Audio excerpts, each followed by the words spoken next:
Mulutmu harimaumu. Begitu kiranya ungkapan populer bagi setiap orang yang tidak menjaga benar ucapannya. Ketua Umum Partai Nasional Demokrat Surya Paloh kini tengah ditagih janjinya. Eva dari Media Republika ingin bertanya Pak, 8 tahun yang lalu, sekitar pada tanggal 3 Juni 2015, Pak Surya Paloh pernah menjanjikan bahwa akan membubarkan partai jika kedapatan kadernya korupsi.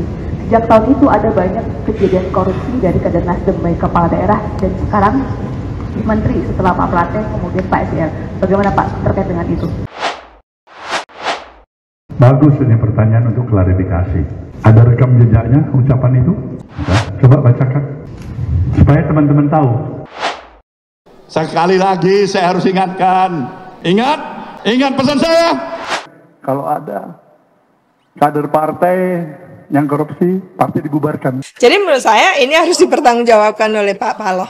Karena kalau dia mengatakan kalau sampai ada salah satu dari mungkin kadernya yang melakukan korupsi, lebih baik dibubarkan Nasdem lah. Itu sekarang harus dipertanggungjawabkan kepada publik. Partai Nasdem berada di ujung tanduk, terlebih janji Ketua Umumnya Surya Paloh yang bakal membubarkan partainya sebagai bentuk tanggung jawab bila kadernya terlibat kasus korupsi. Beranikah menepati janji ataukah hanya pencitraan semata? Tapi masalahnya apakah Surya Paloh dan Partai Nasdem berani menepati ucapannya? Karena hingga detik ini tampaknya sikap itu belum terlihat. Republika yang menulis Republika dan ditanya oleh Republika. Kapan saya bicara, kepada siapa saya bicara, di mana audiens? 3 Juni 2015 saat pembekalan caleg Partai Nasdem. Ya, nggak demikian meaningnya. Nggak ada lebih tolol. Ketua Umum Partai mengatakan kalau ada kader partai yang korupsi, partai dibubarkan. Bodoh deh. Menko Polhukam Mahfud MD menyebut status Menteri Pertanian Syahrul Yassin Limpo sudah jadi tersangka dalam kasus dugaan korupsi di Kementerian Pertanian. Bahwa dia sudah tersangka, ya saya sudah dapat informasi. Malah sejak kalau expose-nya itu kan udah lama ditawan tersangkanya, tapi resminya ketersangkaannya itu ya sudah dikeluarkan lah. Nah, kaget kalau Pak Mahfud mengomentari hal demikian, bahwa sudah tersangka. Sejak kapan Pak Menko jadi jubirnya KPK gitu? Anda ini ngomongnya kok beda. Jangan main-main lah saya bilang. Dulu saya bilang, Setia Novanto tuh punya kasus korupsi. Dia senyum-senyum, aman. Saya bilang ke Presiden melalui Pak Pratik, apa betul Presiden melalui Setia Novanto? Enggak. Ya tolong nyatakan bahwa Presiden netral dalam urusan hukum. Lalu saya buru dia, Novanto, masuk bui, saya bilang. Jadi jangan main-main, saya bilang. Ya itu saya salah. Karena memang tidak ada itu. Meaningnya bukan begitu. Jadi makna yang sesungguhnya bukan itu. Spirit semangat kita untuk anti korupsi. Nggak ada artinya kita ini. Kalau kader kita jangan bisa melakukan perbuatan-perbuatan tercela. Untuk apa kita punya institusi seperti ini?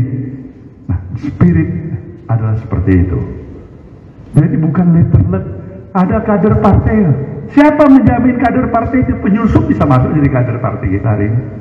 Kemudian dia melakukan perbuatan tidak tercela.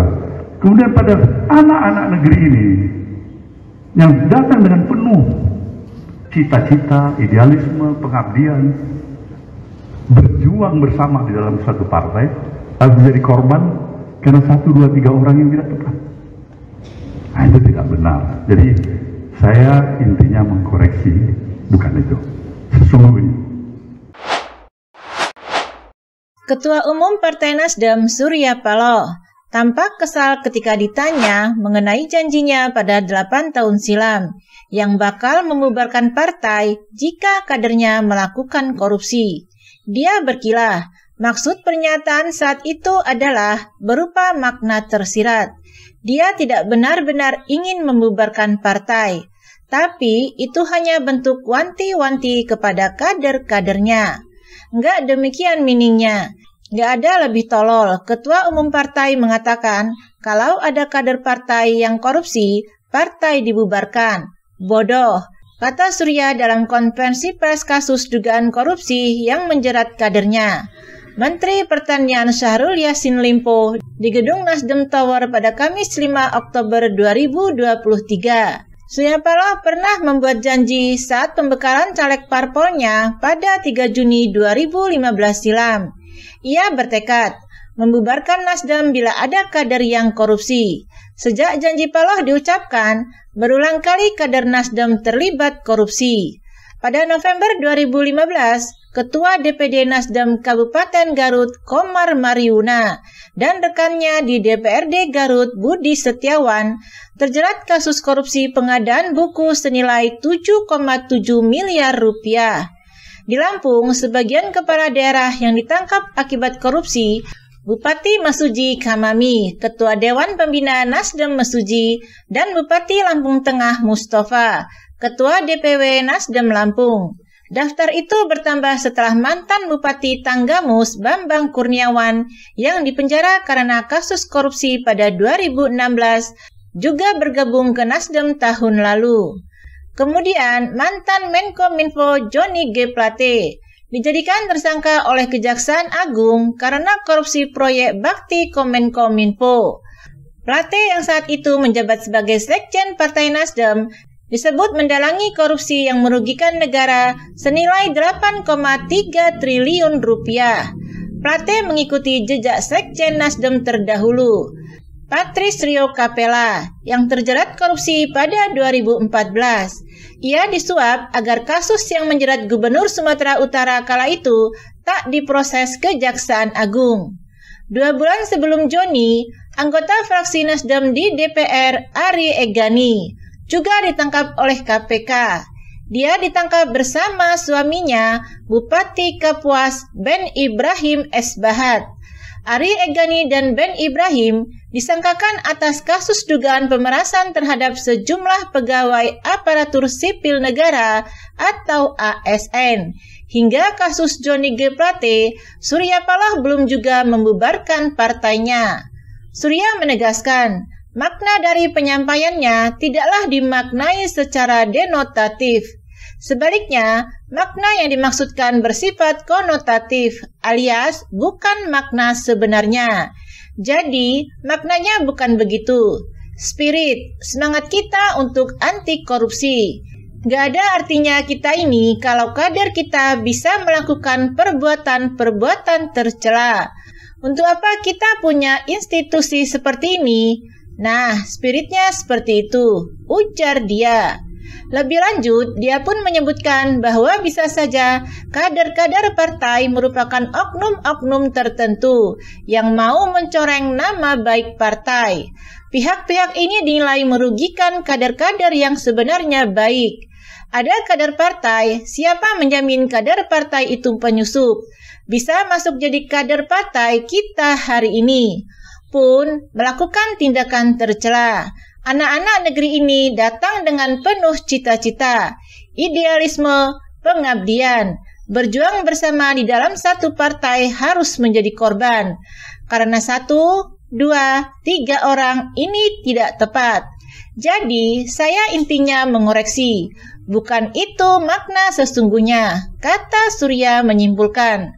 Surya Paloh menegaskan, Partai Nasdem tetap akan memegang komitmen untuk menghadapi setiap permasalahan. Ada permasalahan, jangan lari dari permasalahan. Hadapi permasalahan, kata dia.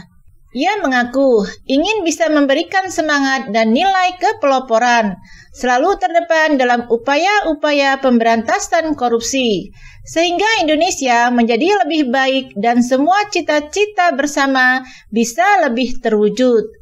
Surya menilai kasus yang dialami kadernya merupakan berita yang tidak mengenakan hati dan memprihatinkan. Apalagi ia mengingatkan, Syahrul Yassin Limpo tidak sekedar Menteri Pertanian, tapi juga salah satu fungsionaris DPP Partai Nasdem. Dia merasa semua pihak pasti menginginkan agar selalu konsisten dalam memberikan penghormatan atas upaya-upaya penegakan hukum yang berkeadilan di negeri ini. Maka di luar dugaan baik oleh diri saya dan semua kawan-kawan, dan saya yakin juga di luar dugaan daripada Bung SYL, Dia harus mengalami sebuah kondisi yang seperti apa yang dialami dirinya pada saat ini, ujar dia. Dia menuturkan, Syahrul pergi ke luar negeri atas izin Presiden Jokowi.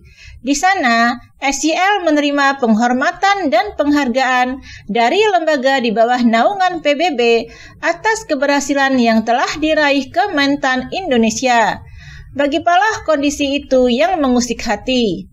Meski begitu, atas nama pribadi dan Partai Nasdem, ia akan tetap konsisten menghormati upaya-upaya yang dilakukan penegak hukum, dan itu tidak pernah surut sedikit pun.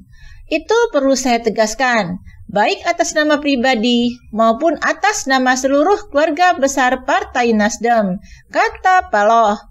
Menteri Koordinator Bidang Politik Hukum dan Keamanan atau Menko Polhukam Mahfud MD mengaku sudah menerima informasi bahwa Syahrul Limpo sudah ditetapkan menjadi tersangka. Kendati demikian, ia menyerahkan kepada KPK kapan akan menyatakan secara resmi status tersangka Mentan SYL. Bahwa dia sudah tersangka, ya, saya sudah dapat informasi. Malah sejak kalau eksposnya itu kan sudah lama kalau tersangkanya. Tapi resminya tersangkanya itu ya sudah dikeluarkanlah, ujar Mahfud di Kompleks Istana Kepresidenan Jakarta pada Rabu 4 Oktober 2023.